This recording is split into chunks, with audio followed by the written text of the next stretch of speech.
everybody, and welcome to today's show of A Balanced Life with Dr. Jacquie here on Black Star Network. And we are super excited that we are getting ready to launch into spring. Can you believe that we are already in March?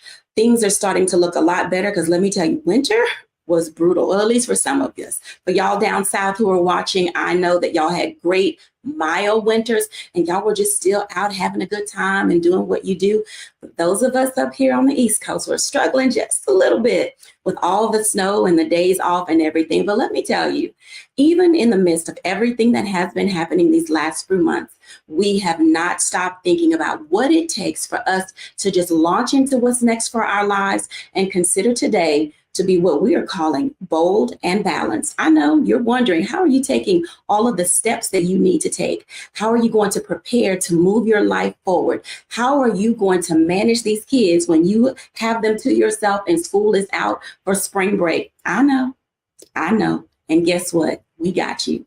Today, we are going to be joined by Katrina Saunders Smith, who is our resident educational consultant and expert.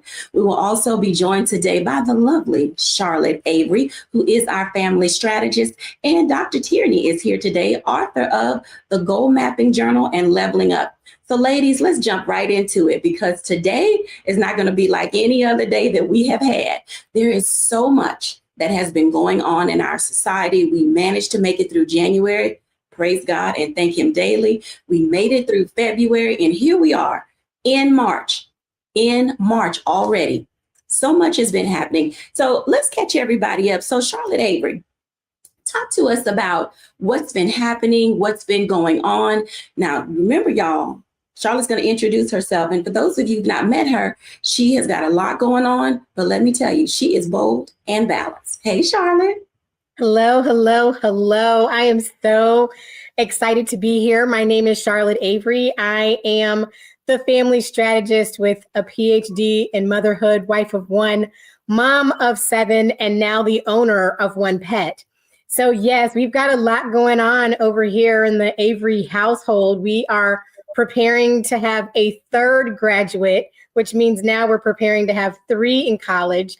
And then we'll have 3 in college, 3 in high school, and 1 in middle school. So yes, we are in the middle of graduation pictures, graduation parties, preparing for the emerging adults to come home from college and jump back into, being a part of our team and just all the things. So, and then of course, spring break is coming and so many exciting things with that too. And so, yeah, we have a lot going on this spring. Wow. Spring in your household sounds like there's going to be a lot going on, but you do a really good job at keeping your children and your family engaged. And tell folks just a little bit about how do you manage all of those things related to Charlotte Avery, husband, household, children, and a pet? So I got to tell you, it is really a blending act. I know we're talking about being bold and balanced, but I don't balance, I blend. And so for me, I'm taking my time. I'm honoring what we're going to do versus what we're not going to do. And I'm just making time for all the things, making time growing my business, spending time with my husband, spending time with each one of my children, individually and collectively, because even though I have adults that are now in college, I try to make time, to have some time with them during the week every now and then, and just trying to take care of myself. I mean, we're in the springtime, so everybody's trying to get their summer bodies back. I'd like to think that I've been working on mine, but honestly, I really haven't. So just trying to keep everything and everybody together and on a schedule and being okay when the schedule doesn't pan out and just trying to really breathe it out because like I said, we have a lot going on. Thank you so much, Charlotte, for sharing. I want to bring Dr. Tierney in so she can tell you just a little bit about who she is and the work she's been doing and what life looks like for her now. Hey, Sugar. My name is Dr. Tierney. I am the resident life coach here. I have been doing so much, so much. Even though you don't often see me necessarily out and about and doing a whole lot of things, it's because I'm minding my business and drinking my water. As Jackie said, with this, the way that this year came in, it was, but I refuse to take my foot off the gas. And I've been busy teaching my clients how to do the same. I'm the author of 2 books, Level Up, Living on the Levels God Intended, and the Goal Mapping Journal, which gives you the exact steps to help you get the winning mindset and effective habits to achieve your goals. And Sugar, that's what I've been over here doing. I have a whole new podcast. Well, it's not quite a podcast. It's not quite a coaching session. It's not quite a TV show. It's all of that. And it's on YouTube, Hey Sugar with Dr. Tierney. And so anyone who has a YouTube channel and content creation, you understand the level of work and commitment and dedication that goes into that. So while I've been over here serving my clients with excellence, showing up on my YouTube channel, writing new content, new things that are brewing as we speak, I've also been taking a lot of naps. I've been laying low. I've been preserving my energy. I've been focusing, and I've been building and making sure that I am taking care of me so that I can be the most effective coach, the most dedicated wife, daughter, TT, granddaughter that I can be, because we cannot pour from an empty cup. So I've been over here making sure that my cup is full and helping my clients' cup stay full as well. Well, let's talk about that for a moment, because I'm going to unpack that in our next block. But you mentioned something very interesting about keeping your head down so that you can begin to move forward. Can you explain for our viewers what that entails, and why would you even consider the importance of keeping your head down while moving forward? Absolutely. Absolutely. So a lot of times I think, particularly when we're in seasons where there's a lot going on, a lot of things happening in our communities, in our, our country, our homes, that can become distractions. Not to say that it's not important, not to say that it's not something that we shouldn't, we should just ignore. But a lot of times we allow a lot of things to become distractions. So it's important that we become intentional about where we put our focus, and so sometimes that means that we have to keep our head down. That means, Sugar, you have to have some boundaries to say what need does have your name on it, what need is not your responsibility, so that you can continue making progress towards what it is that you are supposed to do, what God told you to do. Because what you don't want to happen is to look up, and 25 has turned into 26, has turned into 27. And yes, Sugar, you've been busy, but you have not made any progress because you've been busy doing things that were really distractions, instead of keeping your head down and staying focused on building what it was that you were supposed to build. I think that is some excellent advice. I think it's wisdom in action, because oftentimes we forget the necessity of just really taking care of self before you're able to move forward, and making sure you're not, what the good word is to say, to make certain that you are not emptying out your reserves on other people. So when you need you can show up for yourself. And speaking of people who know how to show up for themselves, I'd love to introduce you all to Katrina Saunders Smith. She is recently retired. I'm excited that she is in this space, and she's a young retiree, y'all. And some of you may be thinking about retiring early and what that looks like for you. So Katrina, tell us a little bit about yourself, what you're doing now, and how are you making bold moves that are going to keep you balanced? So thank you. I am Katrina Saunders Smith. As stated, I am a newly retired educator. I retired after 33 years serving in education as an administrator.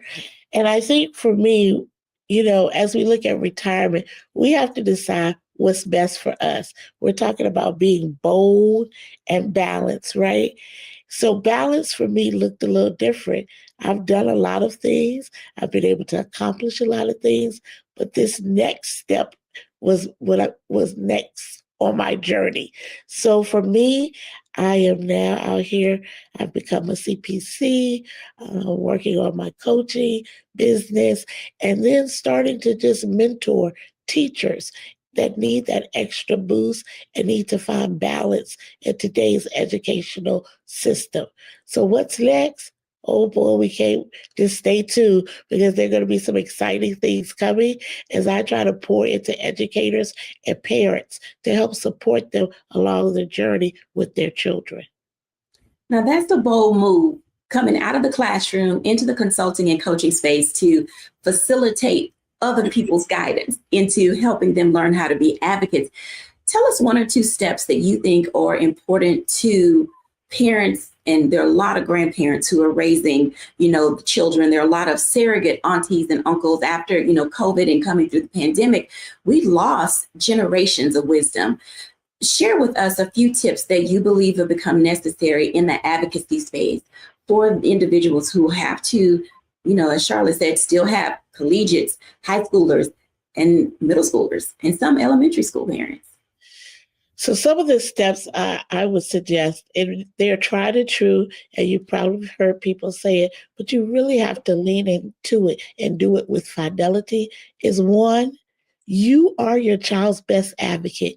You must speak up for your child. If you are not able to attend PTA meetings, PTO meetings, you email that teacher and let that teacher know that you are concerned about your child. There's a thing that we say in education, there are helicopter parents. Helicopter parents, children get more attention than others. It's okay to be a helicopter parent. Email the teacher. Make sure the principal and the counselor knows that you are a concerned parent and that you want the best for your child. Number two, we all know children come home and they tell you school was okay. Nothing really happened. Dig deeper. Have a deeper conversation.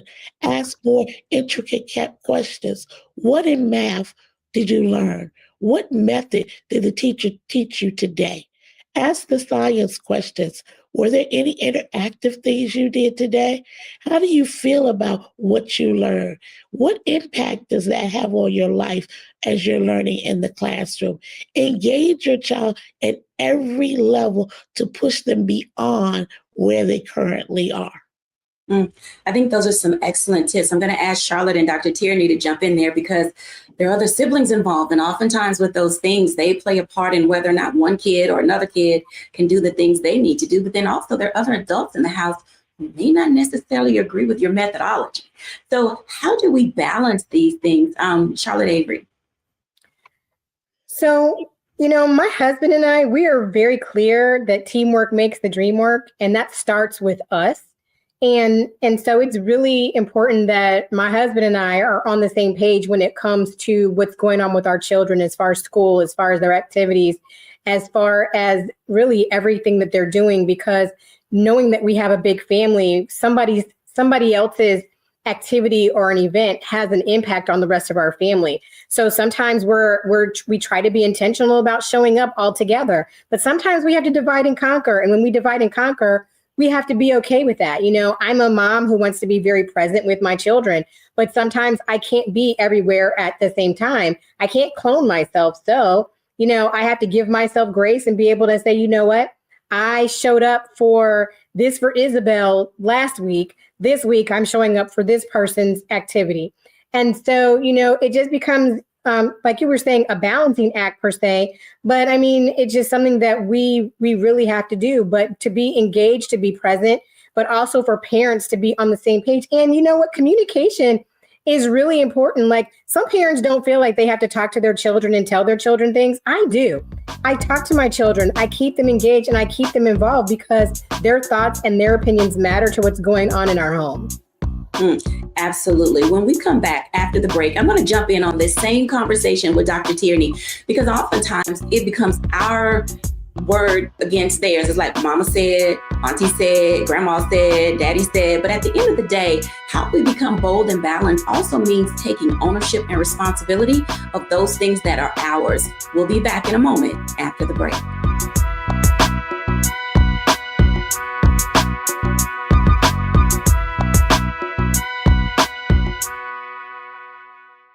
We begin tonight with the people who are really running the country right now. Now, Trump is often wrong and misleading about a lot of things, but especially about history. Donald Trump falling in line with President Elon Musk. In the wake of the unsettling news that MSNBC has canceled Joy Ann Reid's primetime show, The Readout, Roland Martin and the Black Star Network would like to extend an invitation to all of the fans of Joy Ann Reid's MSNBC show to join us every night to watch Roland Martin Unfiltered, streaming on the Black Star Network for news, discussion of the issues that matter to you, and the latest updates on the twice impeached criminally convicted felon-in-chief Donald Trump and his unprecedented assault on democracy, as well as co-president Elon Musk's takeover of the federal government. The Black Star Network stands with Joy Ann Reid and all folks who understand the power of Black voices in media. We must come together and never forget that information is power. Be sure to watch Roland Martin Unfiltered weeknights, 6 p.m. Eastern at youtube.com/Roland S. Martin or download the Black Star Network app.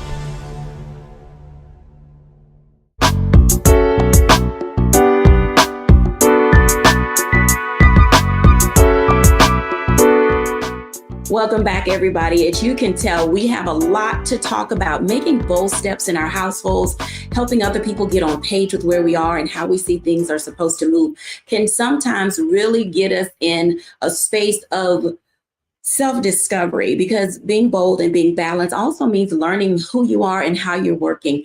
I want to talk with Dr. Tierney about that for a moment, because as we've heard, Charlotte Avery say, and as we've heard Katrina say, it is important for us to not only map out steps for ourselves, but we also need to map out those steps for other people. So Dr. Tierney, let's jump into it for a moment. I know you're the author of, the Goal Setting Journal. You talked to us in the past about what it means to level up. But there are going to be times in each person's life, as we've heard, that they have to determine what they need to do. Can you talk to us about accountability and taking ownership of your stuff? Almost said something else, but we're not going to go there today. So can you talk to us about that for a moment? Because it is important that everybody learns what it means to take ownership when we're getting ready to take bold moves. Yeah. I think a lot of times this can be difficult because when we have not set boundaries, then we don't know truly what lane we are supposed to be in. So as Charlotte was speaking and Katrina was speaking, well, I do not have children. And so as an educator, history and higher education, I knew that was not something that I could necessarily speak on from the standpoint of as a parent, or I'm a TT, I can help do homework, but that vantage point is different from someone who is an actual parent. So I don't go into that lane because that is not my lane, and so I think using that same principle is important when we're planning out steps or thinking about what needs to happen. We have to first identify what our lane is, and so having boundaries is very critical for that. Now, you guys may have heard me, before give you my definition of boundaries. Oftentimes when we think about boundaries, we think about barriers, what they not going to come over here and don't do this and sugar, that's a barrier. Anytime if we're thinking about a boundary in relation to what someone else is not going to do, that's a barrier. You're putting up a Heisman stiff arm saying, you're not coming over here. Your focus is on them. Your boundaries are about you. It's about what you need for you to be healthy, happy, and whole so that you can reach your goals and continue on the path that has been outlined for you so that you can identify your lane. Okay. So it's the line that you draw in the line in the sand for yourself. Okay. And you have to be the one holding yourself accountable to that boundary, and so when we don't have boundaries, when we haven't outlined the lanes that we're supposed to be in, when we haven't identified what's best for us to keep us healthy, happy, and whole, when we do not have a clear vision of our goals, we haven't sat down to really get some clarity around that thing, then sugar, we out here doing all the things all the time for everybody, and so we're running ourselves low. And again, this isn't necessarily that we're doing bad things or that we're focusing on the wrong things, but the timing of that thing matters. If you're supposed to do that thing right now, all of that matters when we're talking about actually having a plan for how we are to move, forward. So the first thing I would say is, sugar, identify your lane and where you are supposed to be versus where you are not supposed to be. Thank you for sharing that, because oftentimes veering happens. And so let's talk for a moment about causes of veering, causes of veering, because yes, sometimes it's you and sometimes it's not. And so what does that look like in an individual's life? Well, that can be a very broad one. We can start veering over into someone else's lane because of our insecurities, meaning if I don't do all the things, if I'm not everything to everyone, then I won't necessarily feel good about myself. I won't feel needed. I won't feel like I'm confident or capable. The way that I get that is because of what I'm doing, how much I'm doing. Them needing me gives me a sense of something that I need for my identity. So when we are insecure in who we are and insecure in our own selves and who we in truly our identity, then that will start us to veer over into lanes that we necessarily shouldn't be in, and taking on more than what we should be taking on. Other times we may veer because of unresolved, emotions. Recently on, my YouTube channel, Hey Sugar with Dr. Tierney, I talked about our emotions and what happens when those emotions that we have just decided that we don't want to face, we don't want to address, or we've been walking around with some unhealed, undiagnosed dis-eases, mental and emotional dis-eases that will cause us to veer, unintentionally. We don't necessarily know that emotion is what's driving the bus. We're doing things out of that emotion, and that can cause us to veer over into other people's lanes. Tradition can have us veering over into other people's lanes. We do it because we've always did it, because that's how my mama did it. That's how Big Mama did it. That's how my daddy did it. But sugar, that don't mean that it's the right thing for you to do now, in this season, at this space, at this age, at this, place in your life. So we could be veering over into other lanes simply because we're doing things just out of tradition. So it's any number of things that could cause us to veer out of our lane, to get distracted, to get into these spaces that become the stumbling blocks of us actually moving forward, but I would say that of the ones that are coming to me right now, those are probably the top 3 that I see us committing the most. I think that those are important ones. And I want to invite Charlotte and Katrina into this conversation, because each of us, also depending on how we were raised, what our understanding is, what our belief systems are, we have not only veered probably ourselves, and now I'm saying ourselves, those of us that are here and those of you who are watching, we veer for a variety of reasons. And so, Charlotte, can you talk about what are some of the other causes that you've seen and identified for people veering out of their lane, which keeps them from, as you said, being blended and doing a good job at melding things together in their lives, and then balance and just how they just, teeter off someplace, and then we have to go and rescue them ourselves?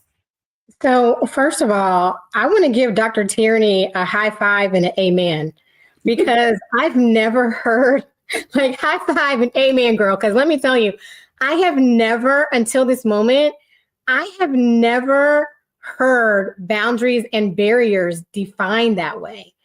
And that is so, so, so good. And now I'm just like, first of all, I'm about to tweet that when we get off of here.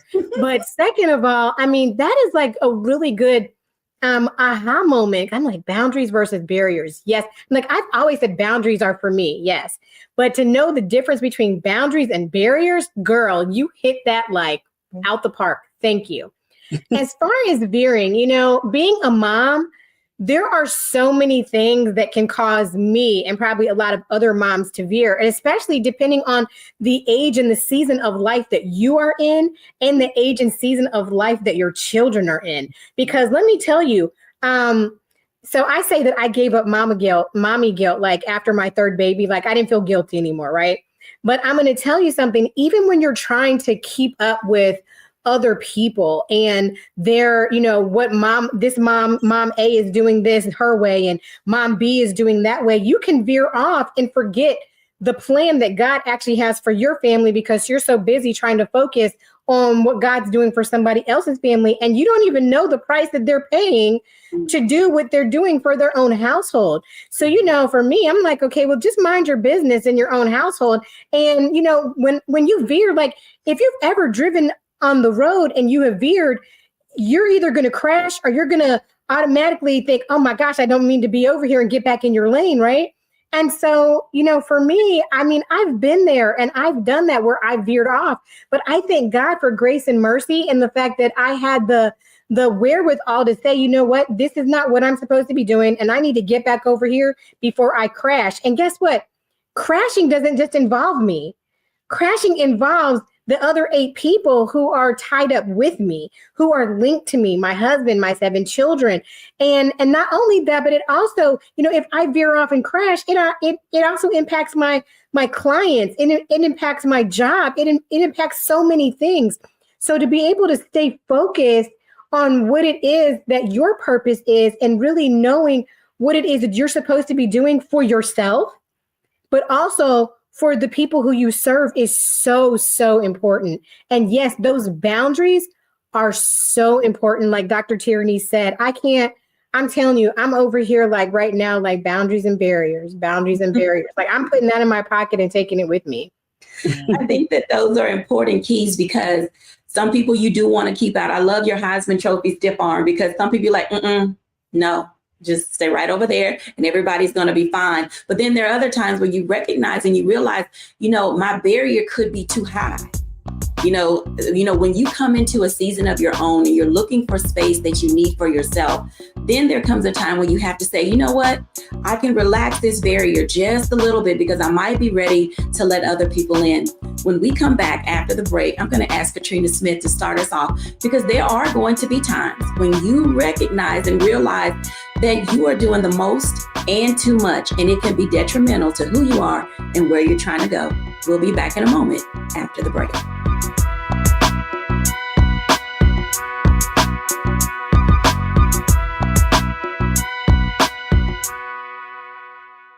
This week on The Other Side of Change. Environmental disaster and systemic exploitation. From the wildfires in California to the unexpected snowstorms in the South. We are in the climate collapse. These extreme weather events are becoming more disastrous, and it is Black and brown communities that are often hit first and worst. Watch us on the Black Star Network, so tune in to The Other Side of Change.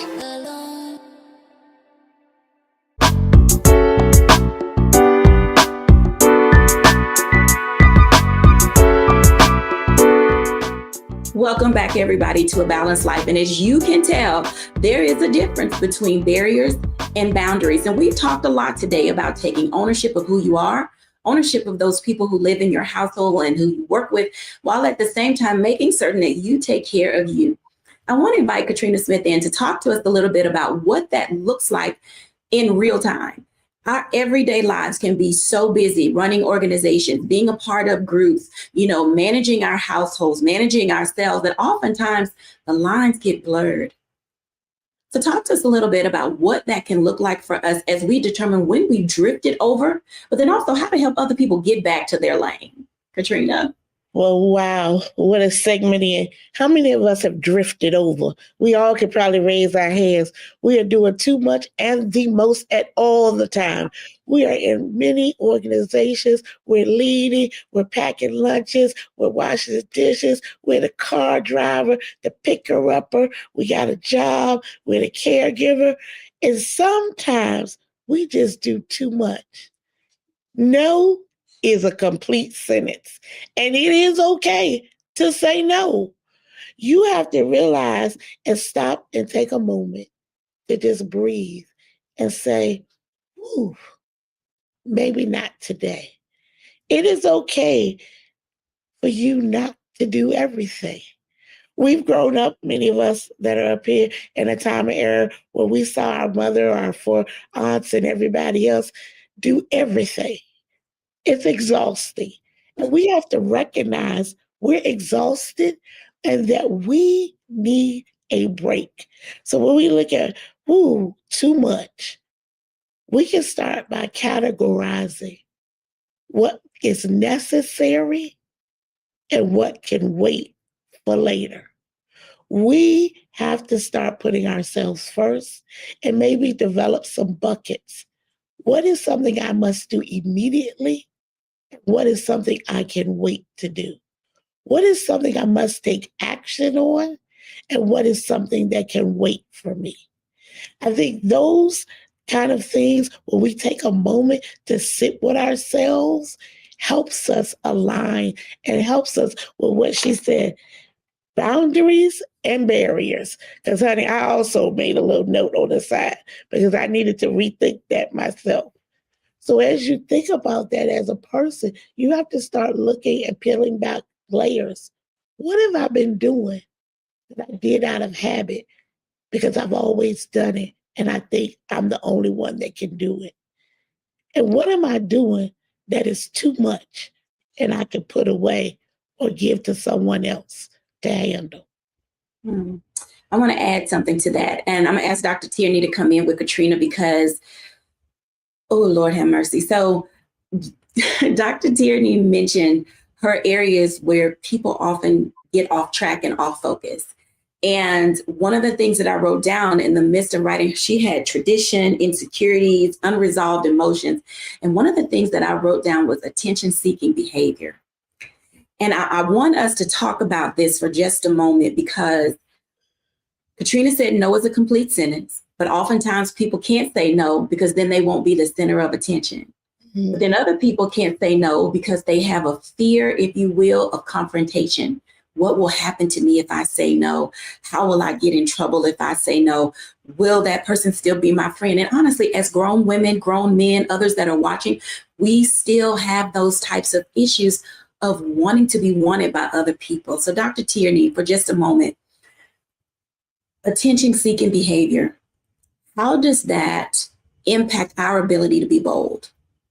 So first things first, a lot of times the attention seeking behavior that we see, it comes from something that was unresolved. Maybe we didn't get enough attention as a child. Maybe one time we went to our parent, and asked them to do something and they brushed us off, somewhere along the way, either in our childhood, our teens, something happened that hit us, that did a little damage, that was hurtful. And so from that place, from that thing, from that hurt that was never healed, we now see it manifesting as attention seeking. We now see it manifesting as, oh, that like on Instagram lets me know that I'm valuable.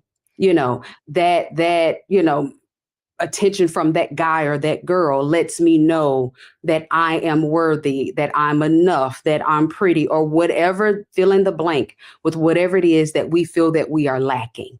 All of that comes from something happened. There's something we're carrying on the inside that we're not giving voice to, that we have not sat down with a coach or a therapist to say, hey, this hurt me. Please help me in this area.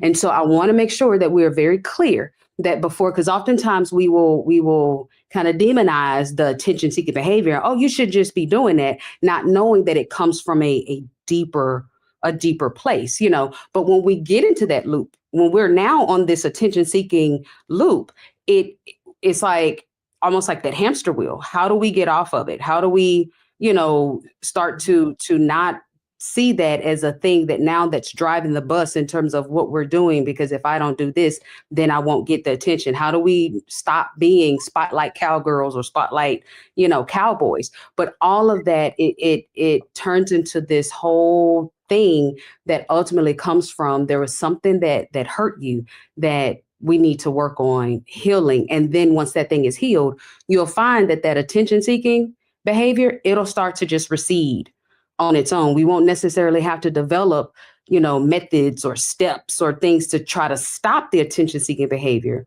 if we deal with the root of the attention-seeking behavior. Absolutely. Katrina, when you think about these things, and you mentioned something very interesting about saying no, and oftentimes people won't say no because of fear. And fear plays a big part in not being able to be bold. It plays a part in keeping us in balance, but it also keeps us in a state of flux with how we are engaging with the world. What's wrong with saying no? Well, let me say there's nothing wrong with saying no, but guess what? You not saying no is a learned behavior, right? I think Dr. Tierney pointed out sometimes there's something in you. It could be trauma from past experiences, but it is a learned behavior. You have never see someone say no, and you're not comfortable with saying no. You also mentioned, Dr. Jacquie, sometimes we're afraid of saying no. Maybe it's that bully that you're afraid of saying no to because you don't know what they're going to say next. Like, no, I don't want to go out with you. I'd rather stay home. No, I don't want to do that. And so we have to relearn that no is okay. No is a complete sentence. No. You think about growing up and you get a plate of food and you're fixing your plate, and maybe you're like me, you don't like sweet potatoes. I know, I'm strange. I don't like sweet potatoes. But when we pass the plate around and I say, no, thank you, I mean no. And that might be unusual for someone, just saying no for not putting everything on their plate. But we have to start with being okay with no. It's all right. We have to unlearn that. And that's something we have to work on. Dr. Tierney says, you may have to get with a coach and talk about what that looks like in your life. How do you work with your spouse, your children, on your job? What does that look like? And being comfortable in the skin that you're in. I need Charlotte Avery for a minute because we need to have a quick conversation before we go to the break. Can we unpack in a few seconds, and then we're probably going to cover this in the next block? Can we talk about grown mean girls for a minute? Go Listen. Can we talk about grown mean girls? Go ahead, Charlotte Avery. Oh my gosh. Yes. The grown mean girls. They are really, really, they're really something. But one thing that I have learned, and I'm continuing to learn about grown mean girls, is grown mean girls really are just are women who have been so damaged, whether they were damaged in their childhood, their youth, or whatever. And so sometimes they have to take their insecurities, and instead of dealing with their insecurities, they have to project their own stuff and their own foolishness on you. But yes, grown mean girls are a whole different ballgame, because, we're at a place in being adults, we're like, well, gosh, you should really know better. But what we have found is that, grown mean girls are really just damaged little girls. And so we have to get to the root of where that is coming from, so that healing can be brought to them, so that they can stop hurting and damaging themselves, because they think that they're hurting and damaging you, but they're actually hurting and damaging themselves while thinking they're hurting and damaging you. Interesting. So I'm going to break early because I need all the 12 plus the 2 minutes I'm getting in this last block. So we're going to come back, everybody, and all of us, we're going to unpack dealing with grown mean girls. But then also I want to touch on the Superwoman myth. Does she still exist, and does she need to? We'll be back in a moment after the break.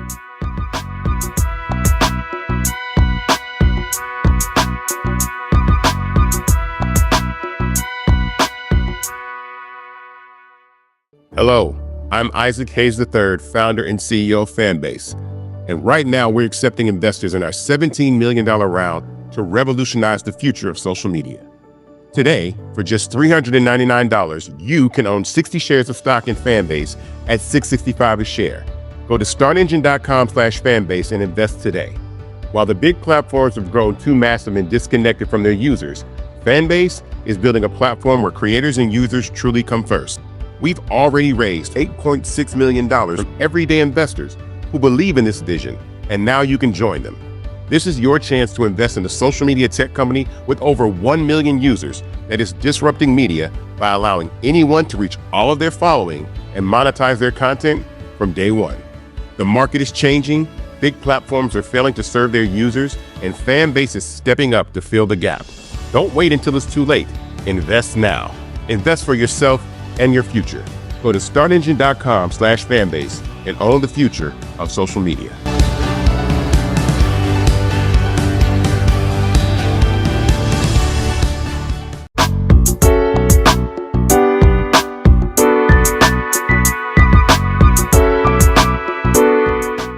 Welcome back, everybody, to A Balanced Life. And as you can tell, we're unpacking some of those things that are plaguing us in our workplaces, in our organizations, in our homes, while at the same time still discovering what it looks like for us to stay balanced, to stay bold, to be impactful in the places that we serve.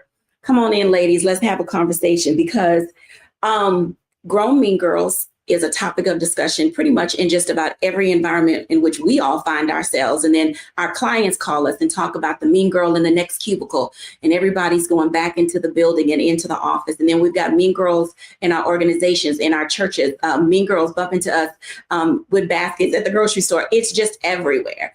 And so in this society where people feel empowered, emboldened, whether they're properly empowered or falsely empowered, it's happening. So Katrina, talk to us a moment about mean girls. And one, how do you identify a mean girl? And give us one tip to address that behavior when we're confronted with it. Ooh, a mean girl. I think Charlotte Avery said it best. A mean girl is just a little girl who hasn't grown up and is trapped with her own insecurities. How do you identify that mean girl? You look around the room. Look at the groups you're in. Isn't that one girl that's going around gossiping about everybody? If she's talking about her friend sitting beside her, she's going to talk about you too. Mm-hmm. She's going to talk about everybody in the group. Mm-hmm. So you need to be aware of that. And so then we talk about, well, what's one tip? Drink your water and mind your business. Stay away from her. She means no good. She has to deal with her own insecurities before she can even be your friend. Dr. Tierney. Well, Katrina took my answer because I was going to say, how do you deal with mean girls? I don't. I do not. But here's what I would say. Pray for her. Mm-hmm. Pray for her. Because that mean girl or that mean boy, sugar, they're hurting. And hurt people. Mm-hmm. So the actions that you see, the hate that they spew, understand that if they're saying it to you, imagine what they're saying to themselves. Mm-hmm. Imagine how insecure they feel when they go home with themselves at night and they take off their Louis this and Gucci that. Imagine how empty she feels when she takes her makeup off. Imagine what she thinks of herself when her hair's not done or her nails aren't done, or how he feels about himself when his money is low or he doesn't have the car that he wants. All of those things that they are preening and peacocking about that's making them appear to be mean and haughty, it's their armor. It's this is the mask that they wear. So sugar, when you see that, don't give it power. Don't let that have power over you and your emotions and get you all twisted and turned around. And no, you go into your quiet place. I don't care if you're in the office. I don't care if you're at home. I don't care if you're at church. I don't care if you're in a grocery store. Go to your quiet place on the inside and you pray for them. And you pray that God heals whatever it is that's ailing them so that they can be free. Because once they get free, then those antics, they'll start to relax and release. Just don't get mad. Go pray. Mm-hmm. Charlotte Avery. So I love what everybody has said with what Katrina has said and with what Dr. Tierney has said. Sometimes I think even in dealing with mean girls, it usually, and mean grown women, it usually takes sometimes just one person to be brave and confront that mean woman.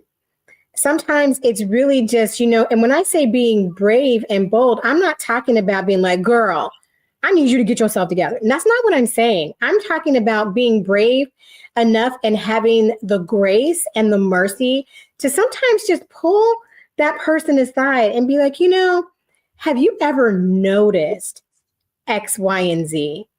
Because I have noticed this. And then try to put yourself, like Dr. Tierney was saying, when she was talking about, the person and what they're going through, try to put yourself in their shoes and ask yourself, what is really driving them and motivating them to be the way that they are? And maybe it's not your job to coach them or therapize. Y'all know that's not a word. Don't play it on Scrabble. But, it's not your job to be their therapist, but maybe it is your job to help them recognize and see, and then know when to refer them to somebody else. Mm-hmm. I think that those are very good identifiers and ways of understanding. And as you all were talking, I mentioned the superwoman. Do you think that there are times that the person becomes superwoman because of all the things that we've already talked about? They are insecure. They're looking to do the most. They want to be the center of attention.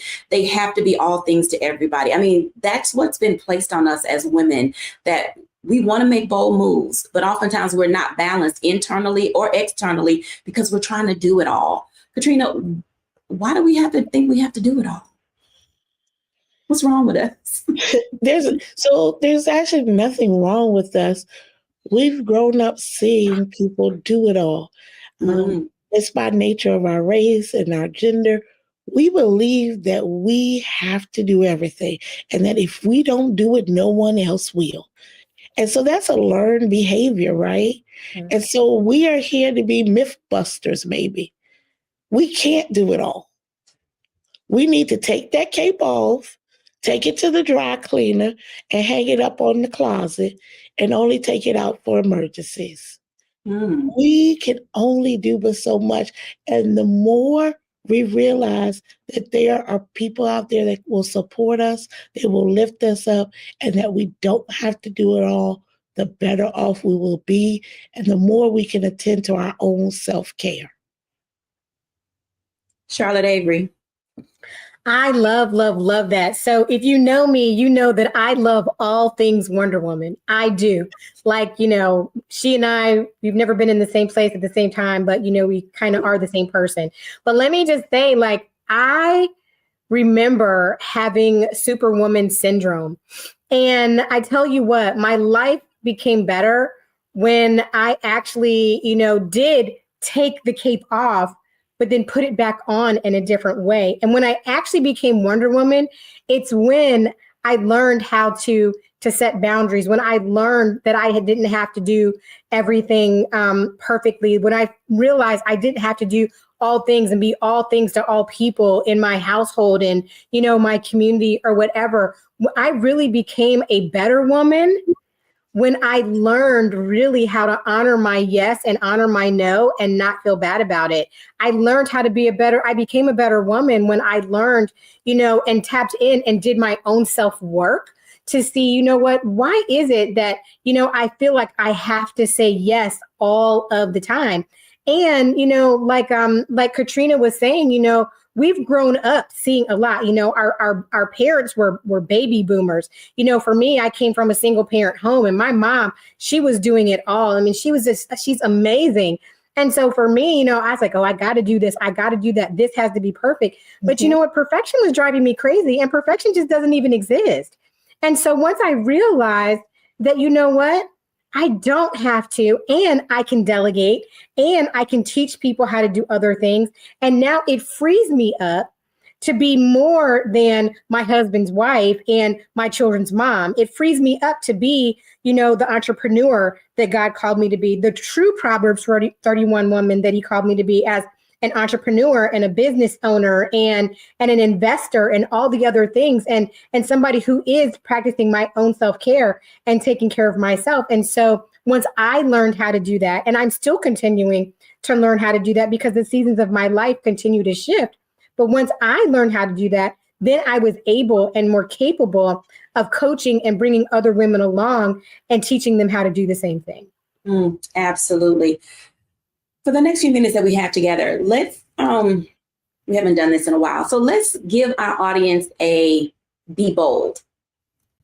Be bold in, or be bold at, or be bold for. I think that oftentimes, even though we don't need permission, sometimes it's good to know that we can give each other permission to just take the next steps toward whatever it is we want to achieve. So pick whatever one works for you. Be bold at, be bold in, or be bold for. Be bold for yourself. Say that again.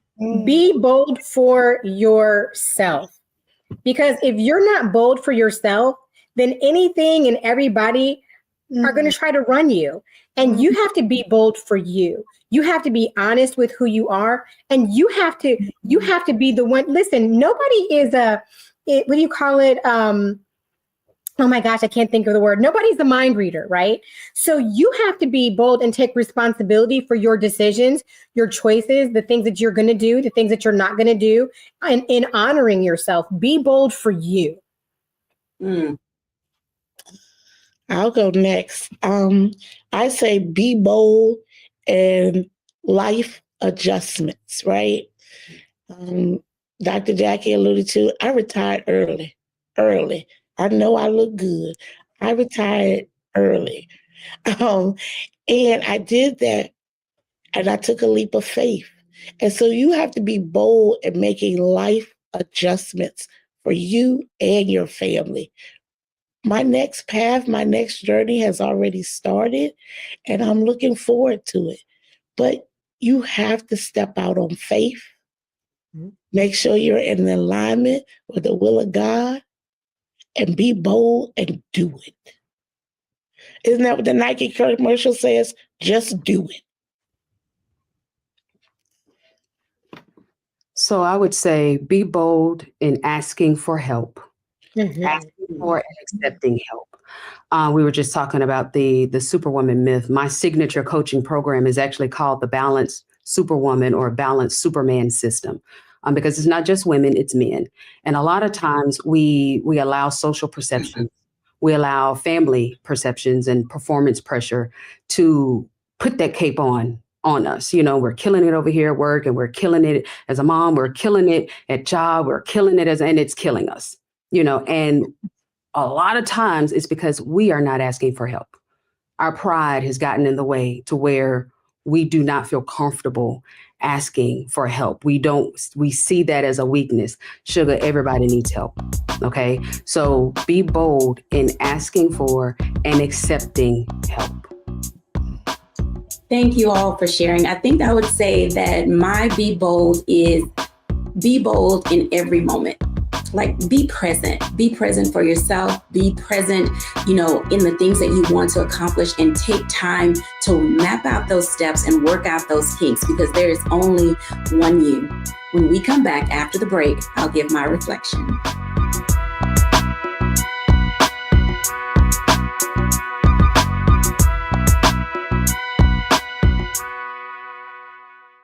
What's up, y'all? Look, Fanbase is more than a platform. It's a movement to empower creators, offering a unique opportunity for everyday people to invest in Black-owned tech, infrastructure, and help shape the future of social media.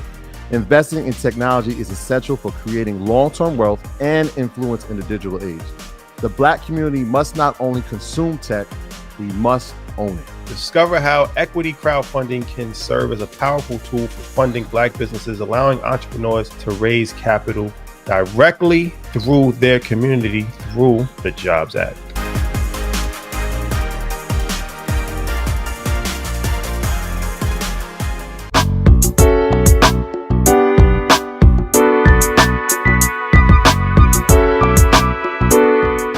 Welcome back, everybody, to A Balanced Life. And today we have talked about what it means to be bold and balanced. And sometimes it's going to require you to get out of your comfort zone and to take steps and measures that allow you to align with yourself, to make certain that you're not living in what we call self-limiting beliefs, and just to give you, you know, the ability to say that I am worthy, I am capable, and I am able. So today on A Balanced Life, we're so excited that you joined us so that you could enrich your lives by the tips that we've had today. We'll see you again. Bye now.